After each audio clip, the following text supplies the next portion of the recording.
So good day. We're learning the Maamar Vata Titzave that the Rebbe said in 1981, and it was distributed in 1992, just a few weeks before he had a stroke. It's the last will and testament for the Lubavitcher Hasidim and others. And in this Maamar, the Rebbe really speaks about the deeper meaning of a Moses, of a Moshe Rabbeinu. We have Moshe Drucker, Moshe Braun, Moshe Myers. Moshe, who is this Moshe? What is Moshe? What's his purpose? On and on. And we're at the part in the discourse, chapter 11, in the middle of the chapter, where he mentions this concept that Moshe Rabbeinu feeds faith. The faith that a Jew has is intrinsic to the Jew. In the terminology of the sages, Maminim b'nei Maminim. We are believers, the children of believers. Good morning, Moshe. In other words, even without a Moshe Rabbeinu, even without a leader, Moshe, we have faith in us. That's what the teaching is. So then you have to ask yourself, if we have this intrinsic faith, what is the idea of Moshe Rabbeinu, who's called the loyal shepherd, the Raya Mehemne? So Chassidus explains, and this Maamar, he explains that it's Moshe Rabbeinu that not only teaches you how to develop your faith intellectually, that faith should not only be in its box called faith, but it should also impact your rationale. And think for a moment in your own life. There are times we believe, but the mind comes and says, nah, it's not exactly like that. Nah, maybe it's a little different. How can that be? The intellectual, rational argumentations hinder faith. They block faith. The faith that we have. So Moshe Rabbeinu, what he does is, the first thing is he teaches you how to penetrate the faith into the rationale. That's one thing. But more so, he feeds the faith that the faith be internalized. That's called emunah bepnimius. And this is a much more difficult activity. In other words, not only should the faith be on the outside. For example, the fellow is at the threshold of the door about to break in. He turns to God. He says, God, help me succeed to open the door, break in, and rob and steal. What's going on here? You're asking God to help you, and you're breaking in, you're doing a crime. How did the two go together? The answer is, faith can be makif. It can be on the outside. It encompasses you on the periphery. And in that case, the action and the faith they don't talk to each other. They're in two different worlds. And that's, truly speaking, that's the way we are. And much of the time, we don't internalize the faith. I believe. Everyone says, I believe. I'm a believer. Come on, I'm a believer. In God, in Mashiach, in Torah. Yeah, so why do you speak rude to your friend? Why do you hurt someone else? You know that God doesn't want this. Hashem doesn't want this. So what's with you? The answer is the faith is here and my logic and behavior is over here. Comes along Moshe Rabbeinu and he feeds the faith. When you eat something, it's digested. He digests the food within us by showing us how to digest it. Not he does it for us. He shows us how to digest the faith. That's one point, and a very important point that he explained in this discourse, in this Maamar. He then went on to explain also the concept that Moshe, and that's the meaning when it says in the Torah, in Parshas Titzave, and you shall command, Vata Titzave bnei Yisrael, you Moshe should command the Jews to bring olive oil to me. Aaron, the high priest, should bring it to me, the Moshe, and I'm sorry, Moshe, the Jews should bring the olive oil to Moshe. Moshe will give it to Aaron. Aaron will write the menorah in the tabernacle, the Mishkan, with this oil. Va'ata Titzave. Moshe gets a high. Moshe becomes greater by doing this. Moshe needs us. The head needs the feet. Okay? Mark, the feet, the importance of the feet, right? Like we discussed. The feet, without the feet, you can have the biggest and best cup. You could be a genius. You can't get from point A to point B without your feet. It don't happen. You have to have feet. Who are the feet? We, the Jews. We're the foot soldiers. We march. We march. We're on the front. Moshe gives us the direction, Moshe the strategist, and everything else. But we are the feet. When the feet do what they need to, they add something to Moshe that Moshe didn't have.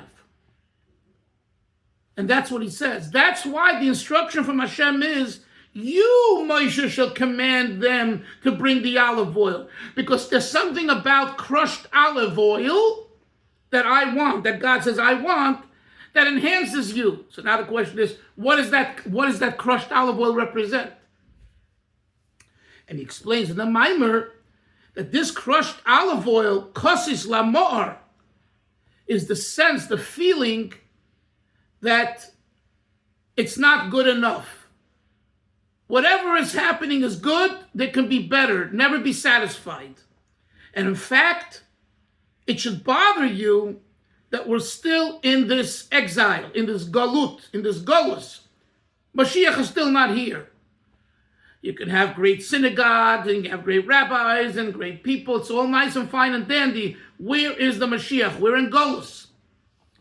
And this sensation of kosis, meaning crushed from the lack of godliness being apparent in the world, everywhere and anywhere, at all times, this causes you not to be depressed and despondent, but to say, what am I going to do about it? That is the trajectory of the verse as explained in this Maamar. So let's now turn, for those who have the books, to page 405. We're at the last line on top over there in the Hebrew. We're going on to 406 now. Haneshama, this causes the additional virtue of the soul, the essence of the soul, shenimshecha v'nizgalsa bohem ayidei Moshe, that was revealed, that was drawn and revealed within the Jews through Moshe. V'yikhu elecha. What is he referring to, Menashe, here? Why was the instruction, why was the instruction to bring the oil to Moshe? Bring the oil to Aaron. Aaron's the one that's lighting the menorah. No, it doesn't say that. The Jews shall bring to you the oil, and you give it to Aaron. Why?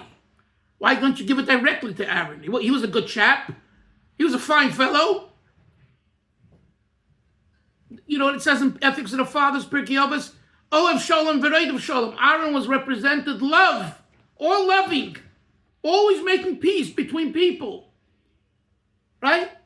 I think that's a very good quality, that you could bring him the oil. He was the right fellow to light the menorah, to shine. In order to shine and to illuminate the world, the menorah is there to illuminate the world, not just yourself, to have light in the area of the menorah, but to go out to the world, as the Talmud says. Aaron is the one that does that because he represents peace, harmony, love, togetherness. So why do you bring the oil to Moshe? So the Rebbe explains, because bringing the oil to Moshe means you identify with what Moshe is all about, as we just said earlier at length.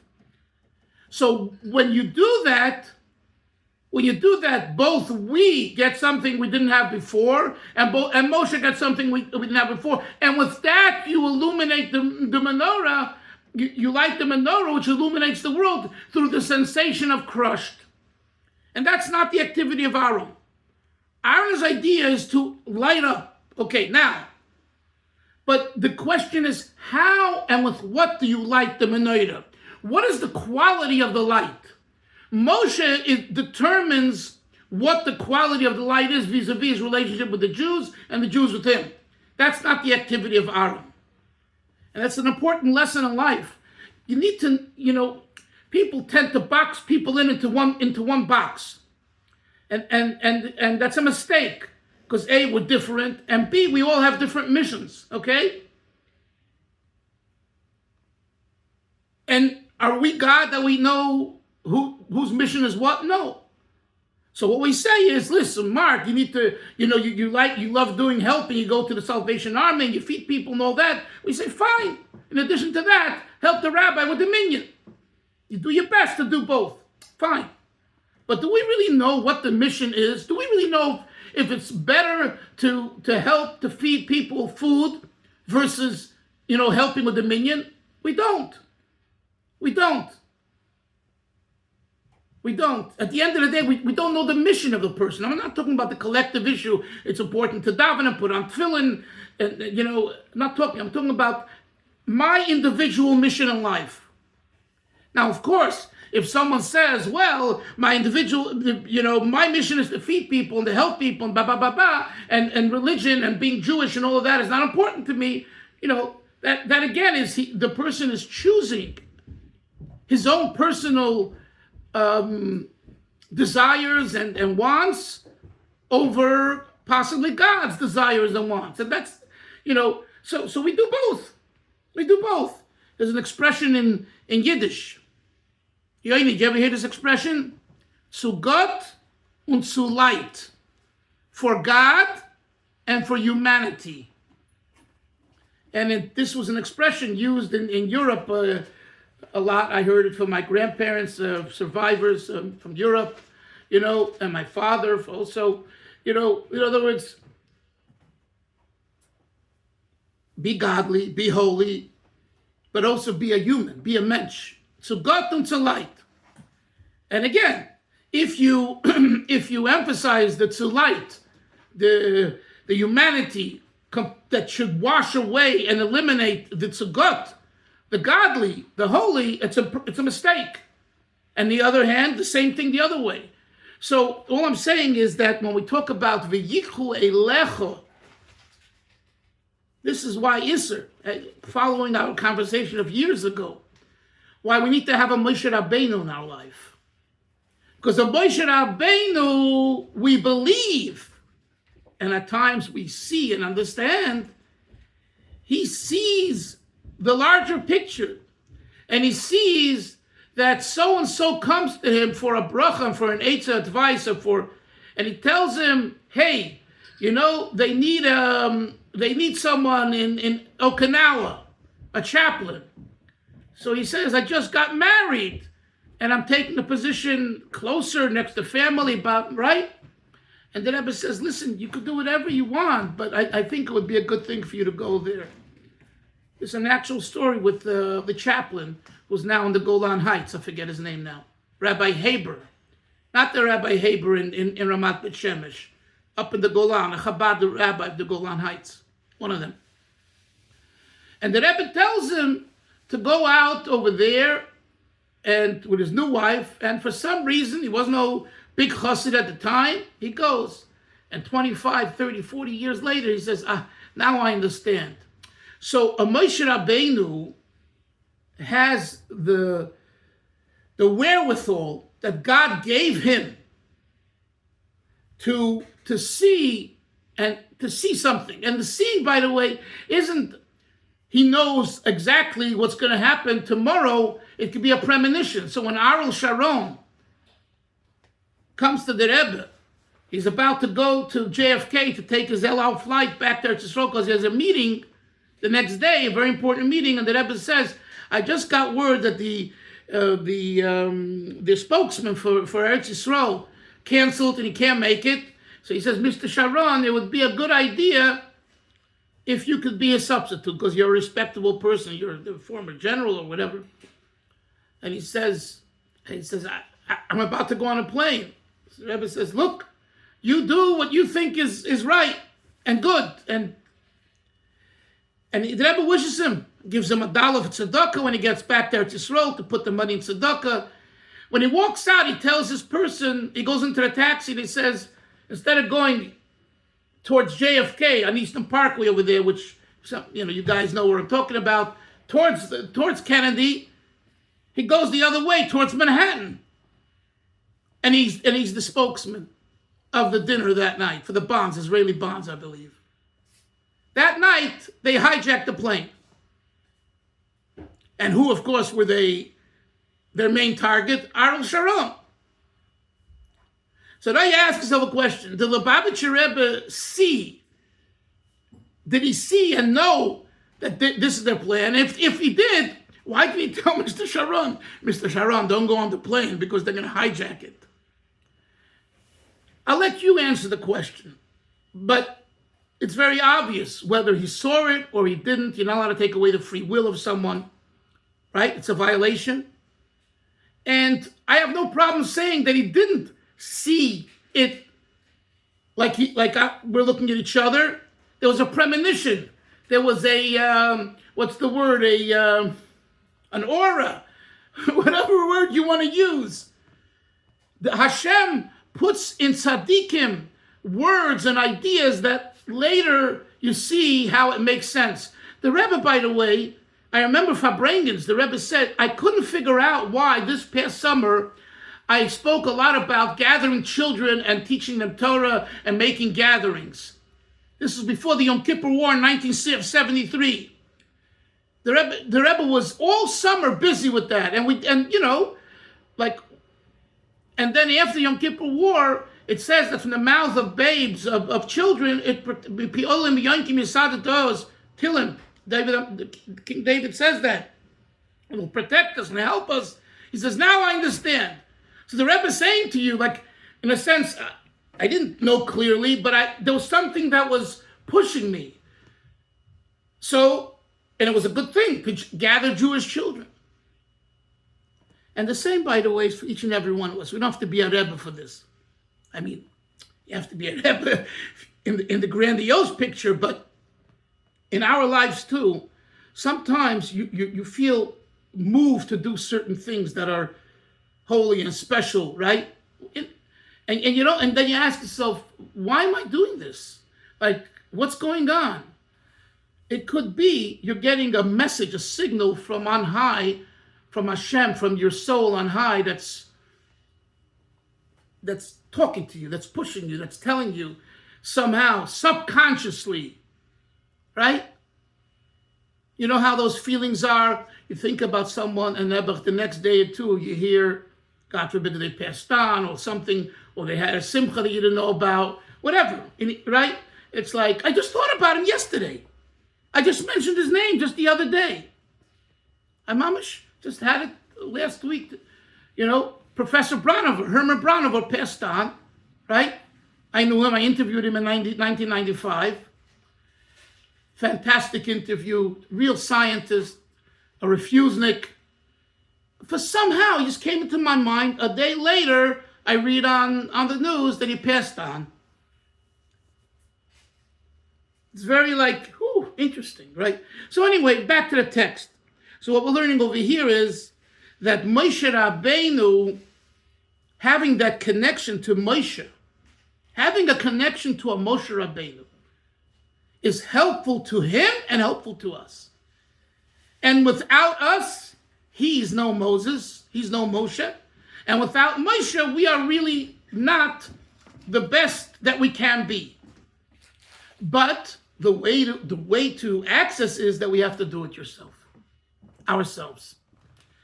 If we don't do it ourselves, you can be Moshe, you can be Jewish, and you can be, it's nothing.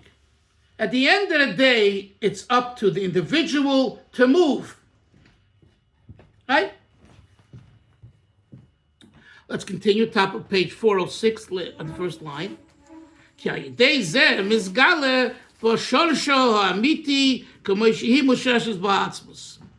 Through this connection of bringing the oil to Moshe, then we connect to our true source, which is the source called the essence.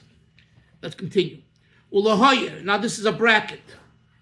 Ulahoyer means to arouse, to awaken, to make you alert.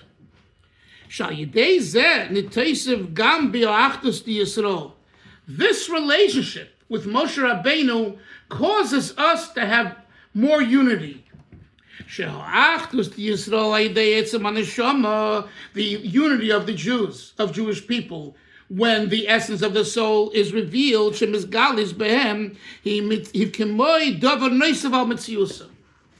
that is like, Hillel, you hear that? That's like an adjunct to who you are. Next page, 407. This unity is through she'osim nafsham ikar v'gufam tfeila. It's by making our bodies and material matter primary, and our spiritual soul matters ancillary. Conversely, but when you reveal who you really are, as you are rooted, as our souls are rooted in essence, this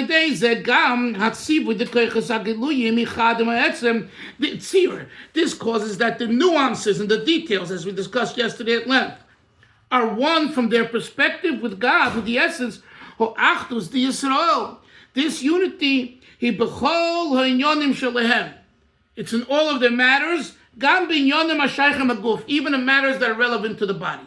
I want to explain this, and we'll continue tomorrow. But this is like this. It's in a brackets, but it's a very important point. The Rebbe says it like this. When we talk about Jewish unity, when we talk about achdus, there's achdus of soul, and there's achdus of guf. There's spiritual soul unity, and there's physical achdus. What's physical achdus? Physical achdus means you know someone who doesn't have, who needs, or you look for someone, you help them. And so we collectively, as Isser used the word yesterday, are with each other. But that is an achdus that is material oriented and very important, but doesn't necessarily involve the spiritual soul. Why? Because, let me ask you, do you have to be a Jew to give someone money or food if the person's standing on the street and asking and you roll your window down? No. Right? So, achdus, bringing people together, isn't necessarily a Jewish, godly act. It could be a secular, non-Jewish act. So this is what he says here. That when we are together and united because our souls see God, it doesn't yet equate to a unity where everyone's together because we're divine and holy and Jewish. Whereas when you reveal who you are, then the achdus involves your spiritual connection. In other words, you're connecting us. We connect to another person because we all are one. So that's the difference. The difference is whether the achdus, the unity, is coming from a soul perspective that's an adjunct to the body, or it's coming from the body itself, meaning the person themselves, from their issues, from their difficulties, they come to the understanding and the feeling that we should unite. Practically, Moshe is here, so we have to make everything practical or we will get shot down. So what does this mean practically? Practically, it means, and it's not just the only meaning, but it means that when we look at ourselves and when we look at others, there's one way of looking at the situation where the person is in need, the person needs help, I'm going to help them. The other perspective is I'm helping myself. I'm not helping him. I'm not helping her. I'm helping myself. I am not who I am without the other person. In the terminology of the Hayoim Yoim that many of you learn, mein Stickel Brot is deiner wie meiner. My piece of bread is yours as it is mine. Says the Hayoim Yoim further, deiner far meiner. It's yours first before it's mine. But wait a minute. Menashe, who owns this bread? Me. I earned it. I worked for it. It's my bread. No. Deiner wie meine. It's first yours, then it's mine. And guess who's saying that and feeling that? You. You feel that it's first the other person's, then ourselves. And this is a very difficult thing. I earned it. I worked hard. I toiled. I slaved. I studied in school for 20 years. And you're going to come and tell me all of a sudden what should be, what shouldn't be. Hey, did you get down and dirty? I did. Meiner wie deiner. If you have real love, all of those equations, although, albeit they're true, you were in school for so many years, you studied, you toiled, and he didn't. It's true. But at the end, and I shouldn't say the end, the truth is that that's an equation that's logical. And what we're looking is for an essence equation. In other words, we're all one. The fact that I studied and I grew up in this way, remember what we learned in the Kuntres Achinuch V'Hadracha about education, where the Frierdiker Rebbe talks about the different components of people, and one of them is being raised in an affluent community, in an affluent home or not, in poverty, on and on. And he says how that makes a difference on the student, which is so true. But you have to ask yourself a question. So therefore you have compassion on the person. Why do I have compassion? So Mark, when you help people, when you feed them, when you do your chesed with people, right? One attitude is I'm doing chesed for them. I'm the lucky one, and they're the unfortunate one, and I'm helping them. The other attitude is they're helping me. And they, right? They're helping me. I'm incomplete without them. It's a whole different attitude.